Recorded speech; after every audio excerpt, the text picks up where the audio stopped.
Bonsoir à tous, je suis ravi de faire cette vidéo avec vous ce soir pour partager un encouragement sur la parole de Dieu. Les choses bonnes, on les partage. Et je veux vraiment les partager avec vous et vous encourager vraiment à creuser la parole de Dieu. On va commencer tout de suite avec deux textes. Le premier, c'est dans Hébreux chapitre 2 au verset 15 qui dit « Les gens étaient comme des esclaves toute leur vie à cause de la peur de la mort.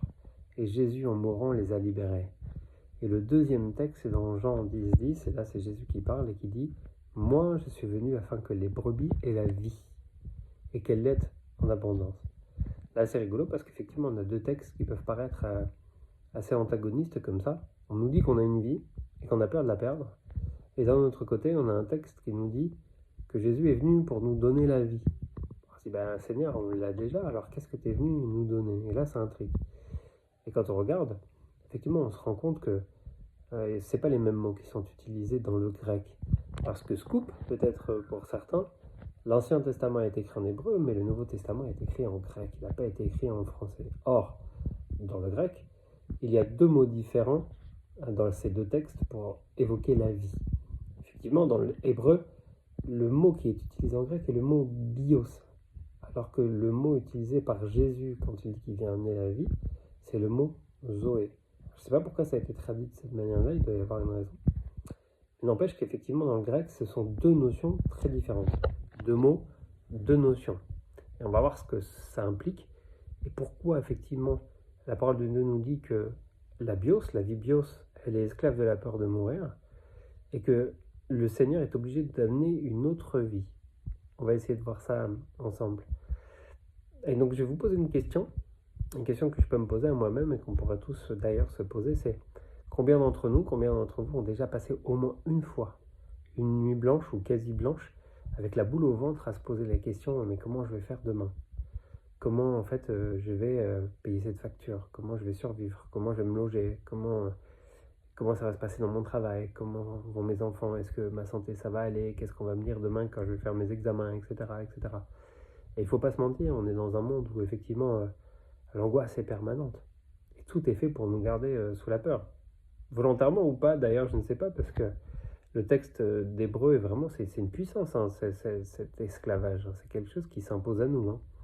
Et si vous voulez, vous pouvez allumer la télévision, vous pouvez allumer la radio, vous pouvez ouvrir une page internet, et il n'y a que des catastrophes, tout le temps. Des guerres, des bruits de guerre, on nous parle de crise économique, on nous parle de pandémie, on nous parle de plein de choses, de catastrophes naturelles. Et en réalité, on se dit, mais tout, rien ne va. Donc forcément, ça entretient effectivement cette peur de la mort. Tout le temps, on est dans cette angoisse de y aura-t-il un demain? Et si un demain, dans quelles conditions on va pouvoir le vivre?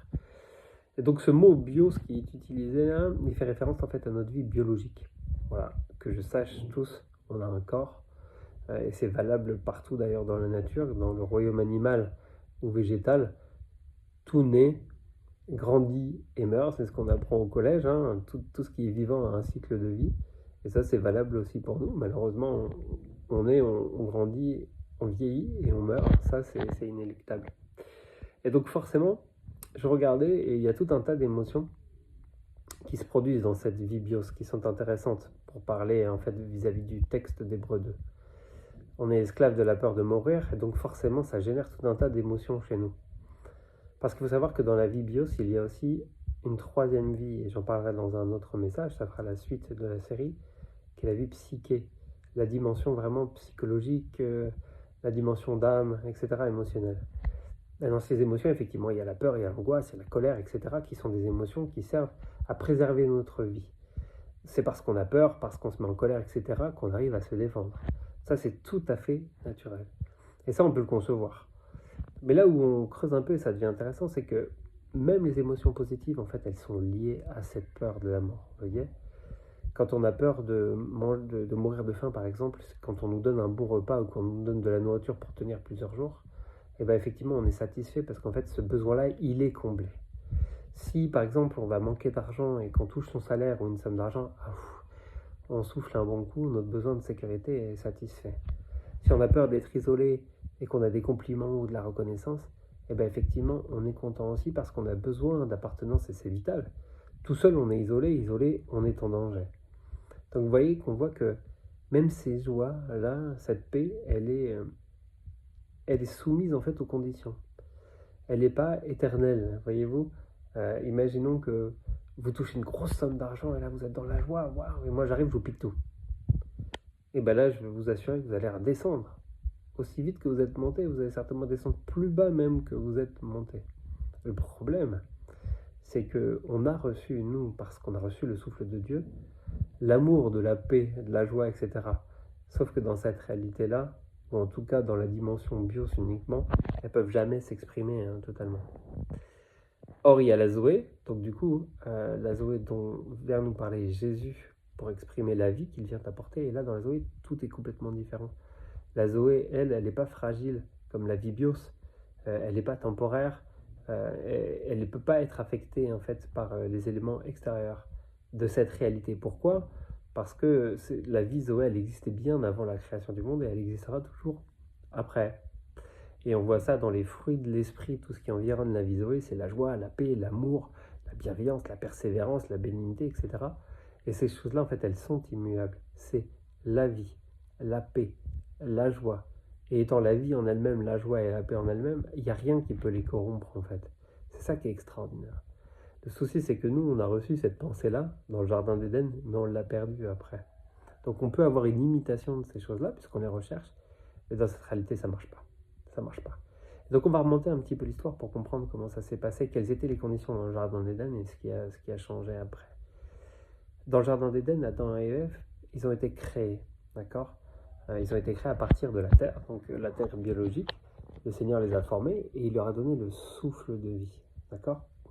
Et ils étaient en communion. La vie bios qu'avait reçue Adam, la vie psyché et la vie Zoé étaient parfaitement réunies. Et je ne pense même pas une seule seconde qu'Adam se soit jamais posé la question de la fin de sa vie, ou qu'il allait manquer de nourriture, ou qu'il allait avoir des soucis, et qu'il y ait des choses qui puissent lui nuire. En fait, il était en parfaite harmonie avec cette paix, cette joie, etc. qui est dans la vie Zoé, donc il ne se posait pas la question. Et tous les matins, ils étaient visités par Dieu, et ils étaient dans sa paix, dans sa présence, et ils jouissaient vraiment de tout ce que Dieu avait fait. Or, un jour, Ève croise le serpent, qui lui, voilà, le Narash, le plus malin, vient insinuer une nouvelle pensée, en fait. Il vient lui dire, regarde cet arbre, est-ce que Dieu a vraiment dit qu'il ne fallait pas en manger ? Donc elle lui dit, oui, il a dit qu'il ne fallait pas en manger, d'accord.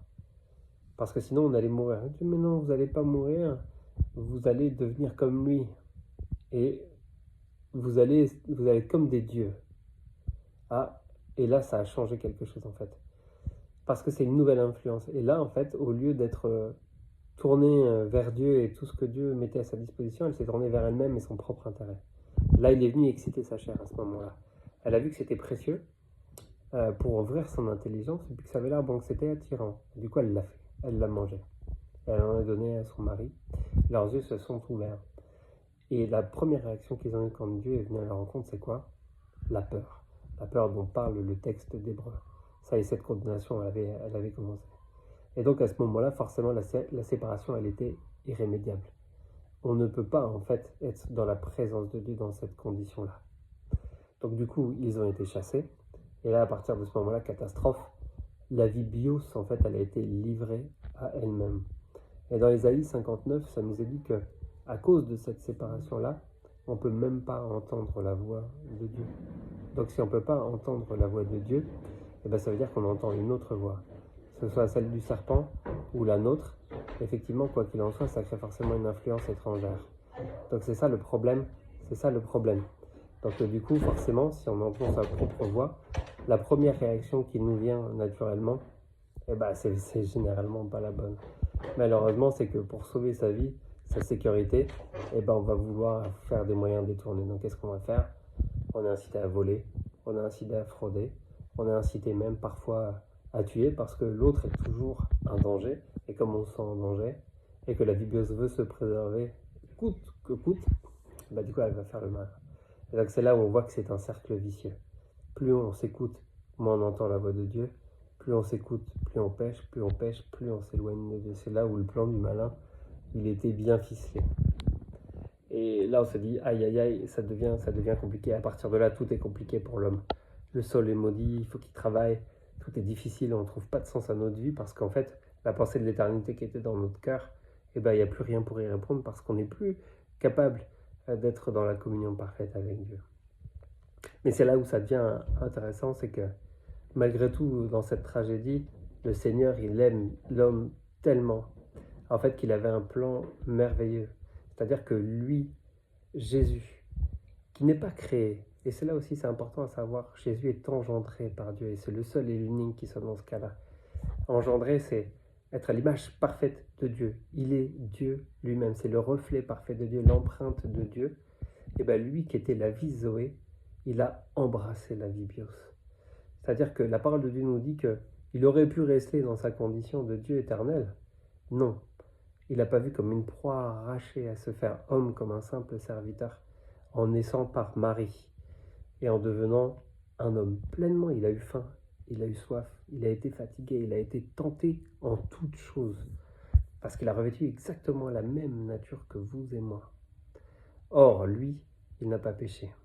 Il n'a pas péché parce qu'il était homme et à la fois il avait cette pleine conscience de Dieu, de la vie Zoé, et il savait ce qu'il venait apporter.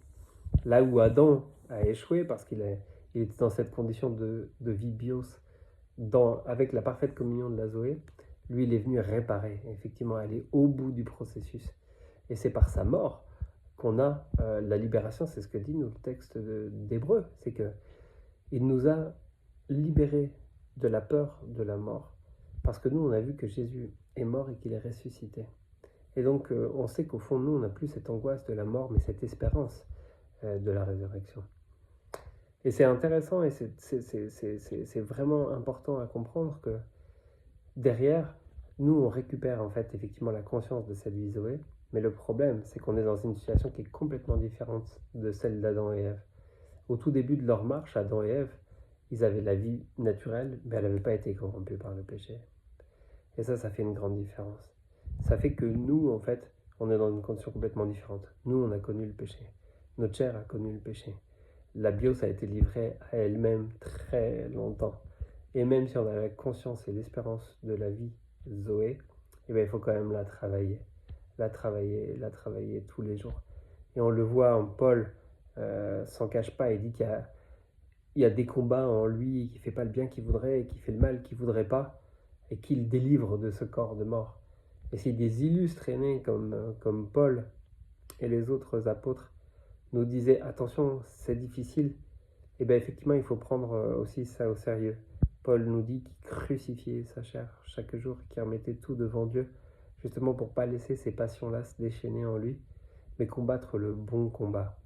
Le combat pour la vie Zoé et pas le combat pour les choses de la terre et les choses que notre chair nous demande de faire. Ça c'est super important à comprendre. Il ne faut pas se culpabiliser parce que parfois on a tendance à se dire mais je suis un mauvais chrétien parce que j'ai des forces qui se déchaînent en moi. C'est normal. Et c'est pour ça que Paul nous le dit. Pierre aussi, quand il était dans la cour du temple, quand Jésus a été arrêté, par 3 fois, il a renié le Seigneur de peur de la mort.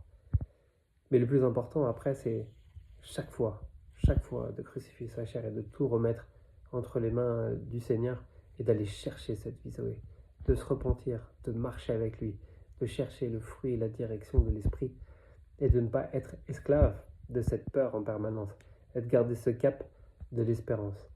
Jésus est venu amener la vie Zoé pour qu'on l'ait en abondance et qu'il nous sorte de cette vie. Et la parole nous dit que quand le Fils a franchi, nous sommes réellement libres de cet esclavage de la peur. Vous aurez toujours des incursions de cette peur, c'est inévitable. Et moi le premier, mais à chaque fois on prend victoire sur cette peur. Parce que le Seigneur nous dit de ne pas craindre ce qui peut tuer notre corps, mais de craindre celui qui a le pouvoir de nous jeter dans la géhenne de feu ou nous emmener avec lui dans l'éternité. Alors mes frères et sœurs, je vais vraiment vous encourager à trouver en lui toujours cette paix. Si vous la cherchez dans cette réalité, vous la trouverez peut-être un petit peu, c'est vrai, dans du confort ou dans un symbole de confort, mais vous la trouverez jamais réellement parce qu'elle n'est pas de cette réalité en fait. Vous aurez des faux semblants, pas de problème. Et surtout, gardez-vous aussi de toutes les doctrines qui vous pousse à être la meilleure version de vous-même en permanence. Ça, c'est une erreur fondamentale. C'est bon de chercher à faire bien, hein, parce qu'il faut aussi produire des œuvres hein, qui justifient et qui expliquent et qui démontrent votre salut et votre progrès. C'est pas ça que je dis. Mais c'est de se glorifier de soi-même. Attention. Parce qu'à force de vouloir être trop bon, on risque d'être orgueilleux et de s'auto-justifier. Et ça, c'est pas bon parce qu'au final, vous serez encore plus orgueilleux que vous l'avez été au départ.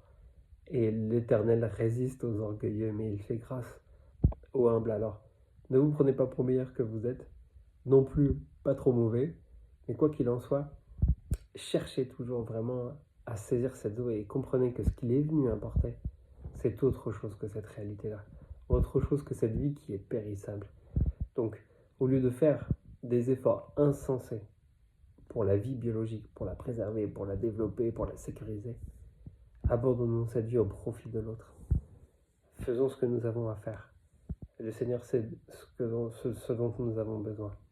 Mais prenons bien conscience de la Zoé, comme but vraiment à rechercher. Quand Paul, Silas et les autres étaient en prison, qu'ils étaient passés à tabac, ils chantaient les louanges du Seigneur.